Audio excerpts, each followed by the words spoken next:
Ignition. Liftoff.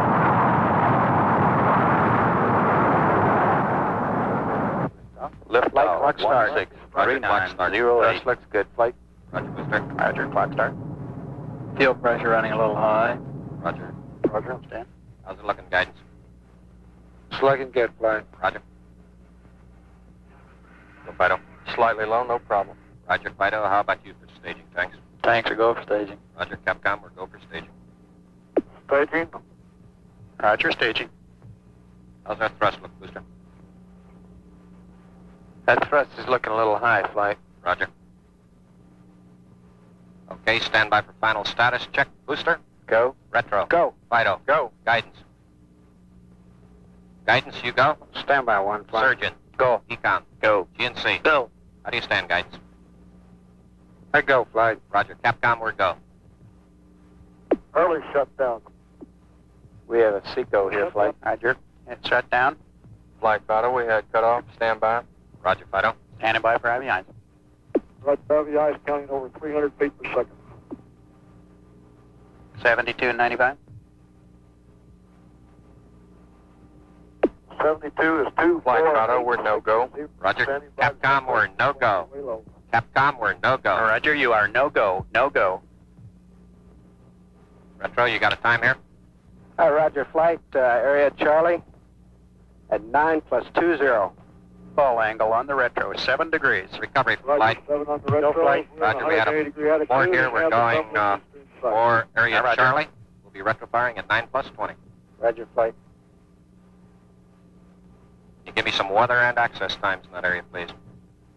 No swells, and your call sign Rescue 1, the destroyer, is the low.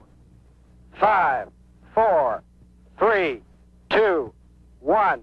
Retro fire. Roger, fire 1. Rocket 2.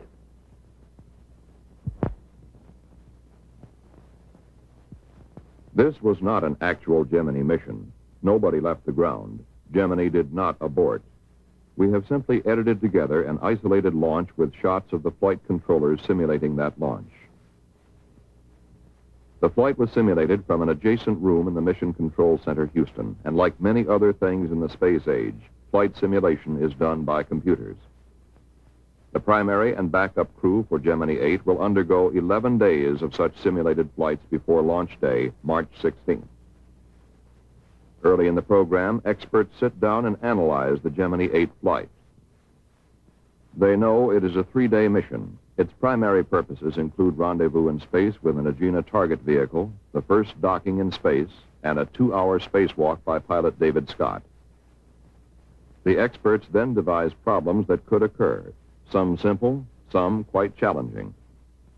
They feed these problems into a computer and sit back and see what happens, perhaps with a little glee. At any rate, the crew in the simulator and the controller at the console are given the problem. Both must respond correctly. About 90 problems will be run for the Gemini 8 mission. On the schedule are 2 days devoted to the Agena target vehicle, 4 days devoted to network simulations, and 2 days scheduled for running re-entry simulations, including emergency re-entries. 11 days of problem solving. Most probably none of them would turn up during the flight. But if one should, the crew and the 5,000 people in the ground network that support these 2 men would be ready. Several days before Gemini 8 will leave the ground, the USS Boxer steams toward the primary recovery zone where the mission will normally end. It begins training its complement of officers and men in recovery operations. Instead of launching amphibious strike missions, the Boxer now launches helicopters for search and retrieval of astronauts. On board is the commander of the Western Atlantic Recovery Forces, known as Task Force 140.3. 2 ships, 6 helicopters, and 6 aircraft are assigned to this task force. All 5 manned Gemini flights to date have been recovered as planned in the primary zone. Still, 10 more 54 aircraft and 5,000 additional men will be deployed at different stations around the world for recovery. There are 9 other planned landing areas lying within the 3 major zones of the Eastern Atlantic, the Mid-Pacific, and the Western Pacific. In the Western Pacific, the USS Leonard F. Mason, a destroyer, begins exercises on the retrieval of a boilerplate model of the Gemini spacecraft.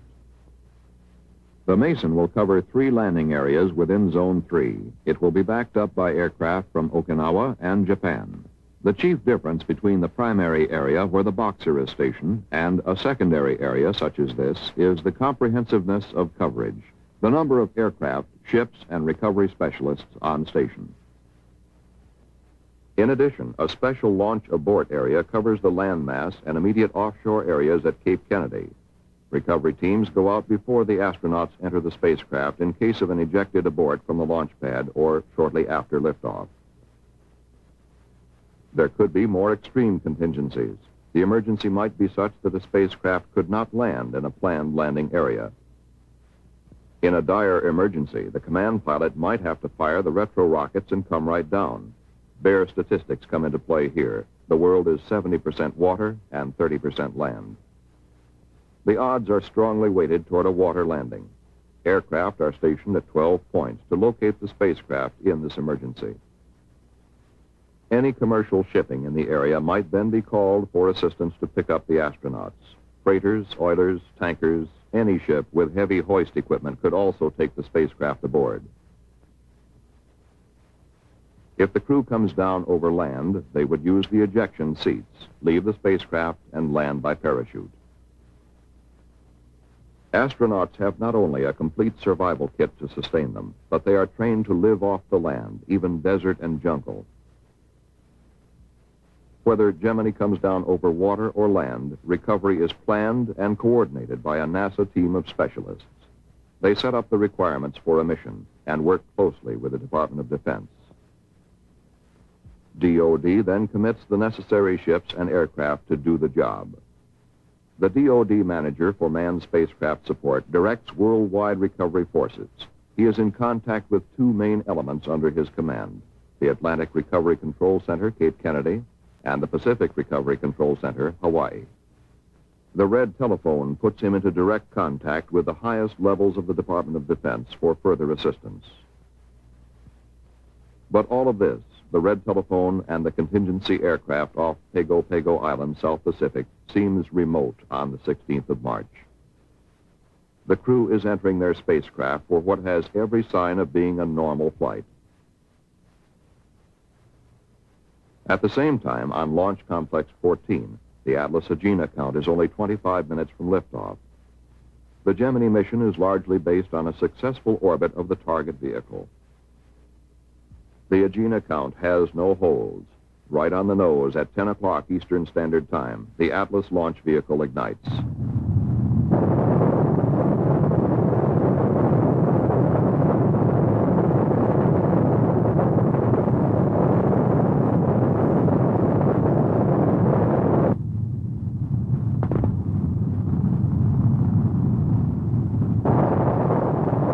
Atlas has 3 main propulsion engines which ignite at liftoff. 2 are booster engines and 1 is a sustainer engine.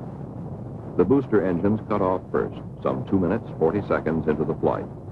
The sustainer engine then takes over and propels the Agena to an altitude of 654,190 feet. 2 small Vernier engines on the Atlas continue to position the Agena properly in the later phases of launch.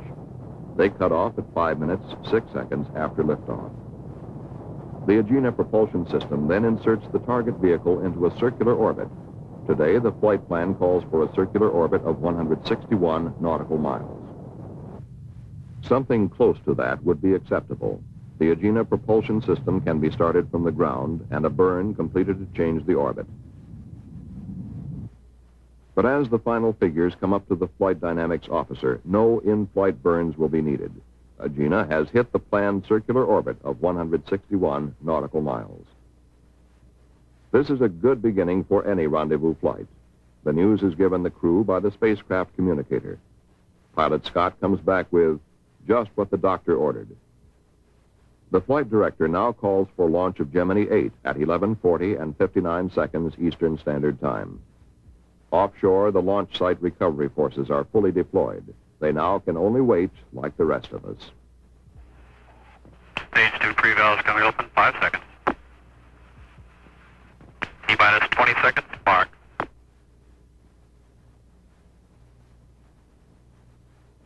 Ten, 9, 8, 7, 6, 5, 4, 3, 2, 1. Ignition.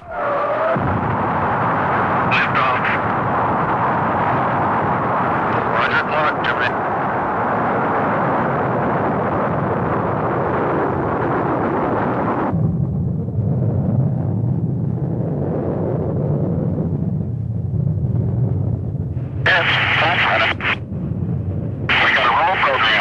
Roger, roll. Good liftoff, 8. That's looking good. Right, roll is in. We have a pitch program. Roger, pitch program. The liftoff came as Flight Director Hodge had requested, 11:40 and 59 seconds.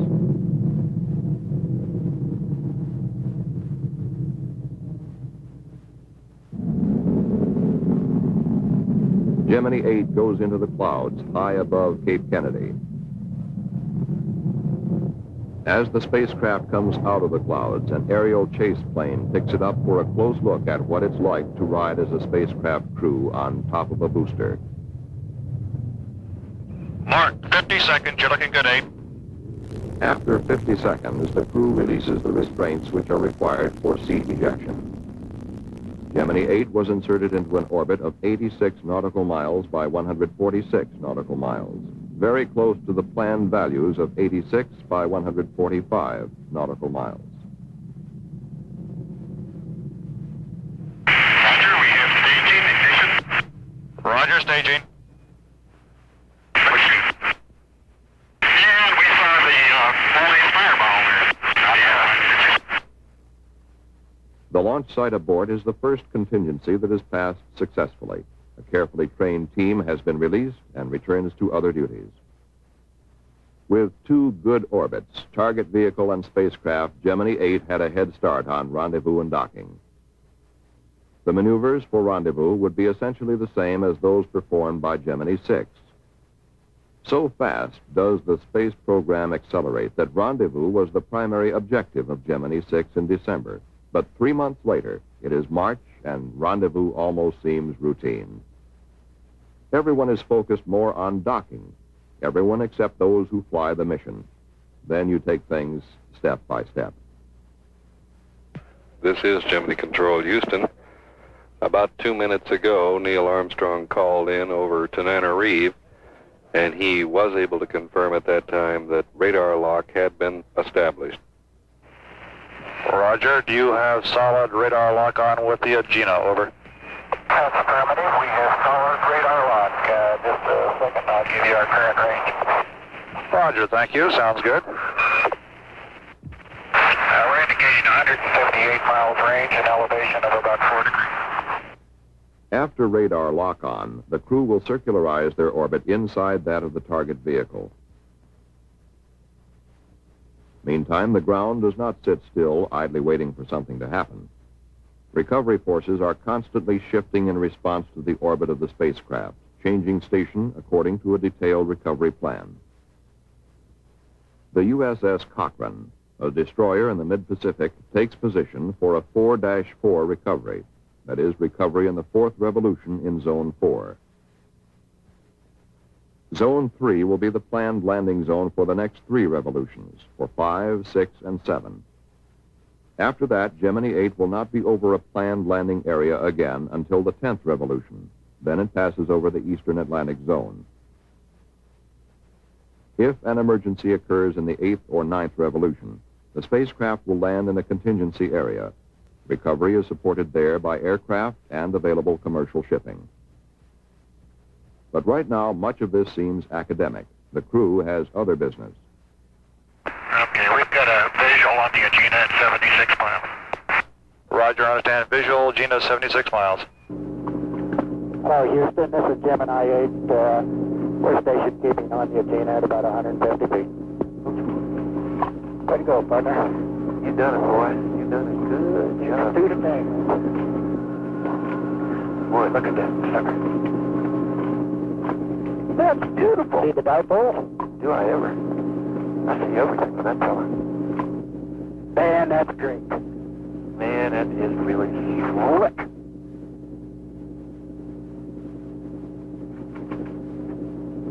A bit of all right. Okay, the first thing we really have to do, platform parallelism, 650 to 710. And they're giving us the SPC loaded yaw maneuver. It looks like that nominal time. So they're going to give you that time. I'll check your little status display for you. I bet those Lockheed guys are just jumping up and down. The S-10 is on. Yeah. Okay. We are looking at the left or command pilot's window as the station keeping exercise with Agena begins. Gemini 8 had no difficulty in maneuvering in the vicinity of the Agena. The onboard film, as in past flights, was at 6 frames per second and is being projected at 4 times that speed. After station keeping for 35 minutes, Command Pilot Armstrong begins to move in closer to Agena, preparing his final docking approach.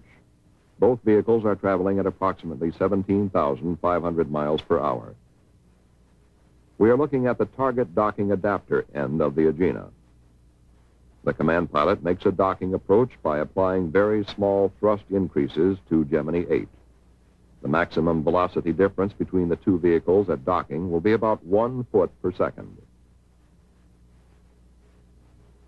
When the command pilot is about 2 feet from the Agena, he will pause until he gets a go from the Rosenau Victor. The double check has been completed. Okay, Gemini 8, we have TM solid. You're looking good on the ground. Go ahead and dock. I think we're going to hold off on this SPC thing until he does get docked. Okay, go ahead with your memory compare. Roger. Let us know what you get out of that.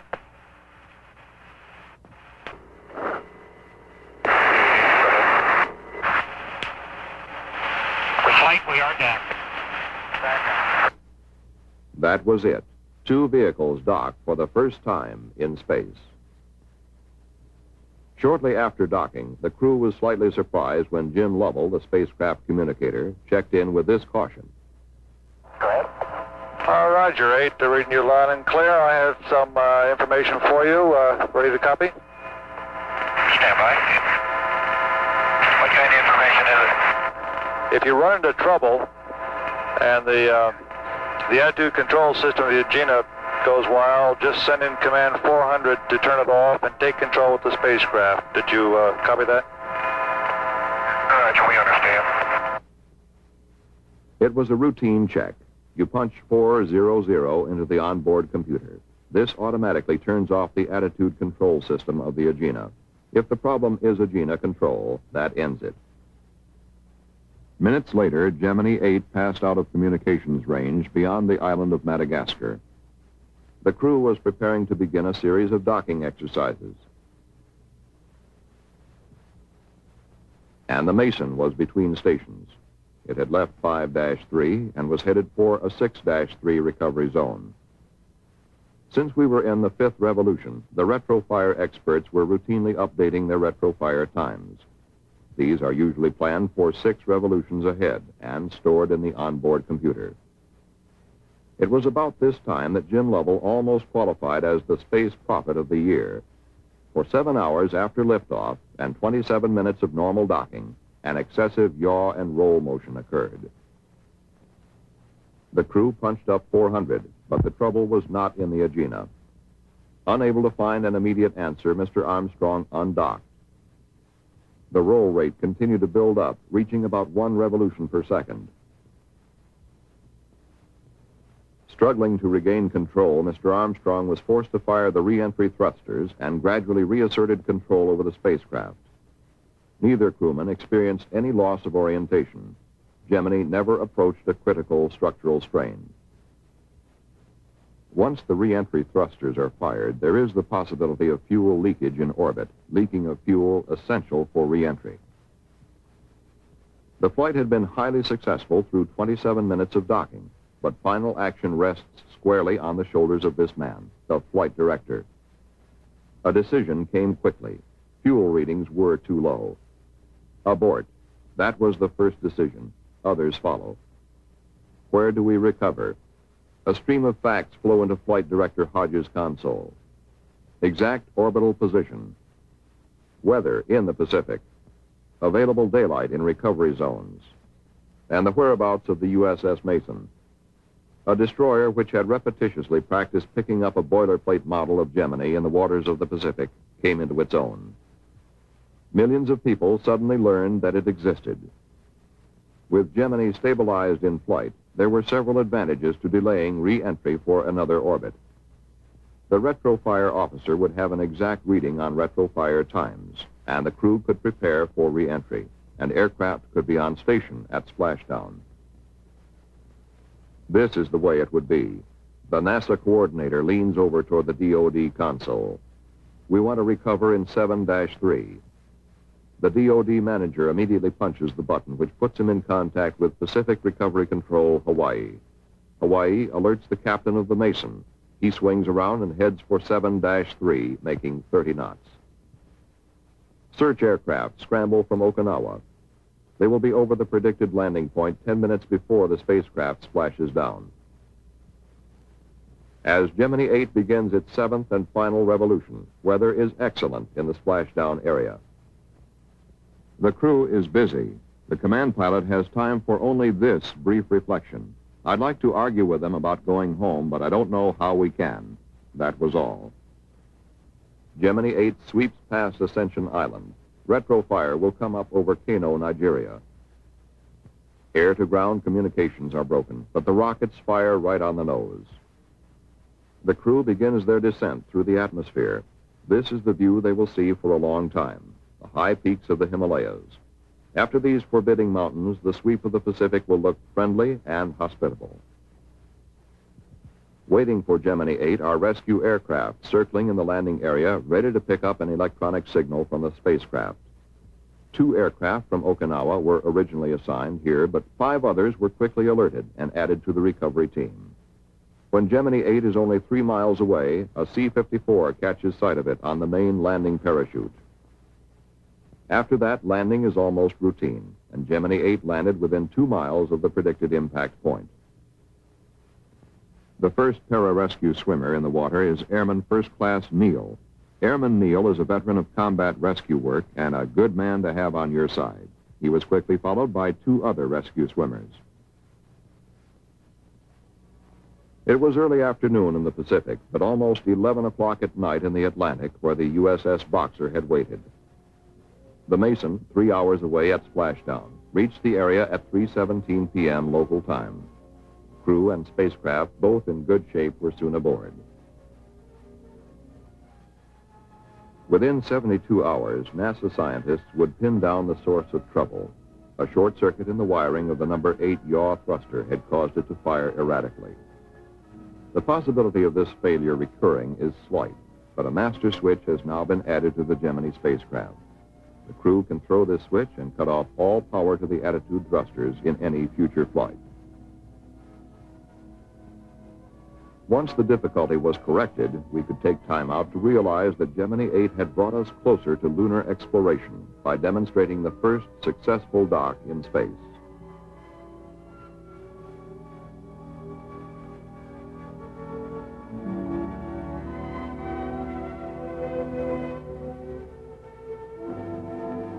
Gemini 8 also gave many of us our first look at men like the 3 young rescue swimmers, Airman Neal and Moore and Staff Sergeant Hewitt, as well as the captain and crew of the Mason. Men who are there in every flight, on remote stations, doing their duty and doing it well.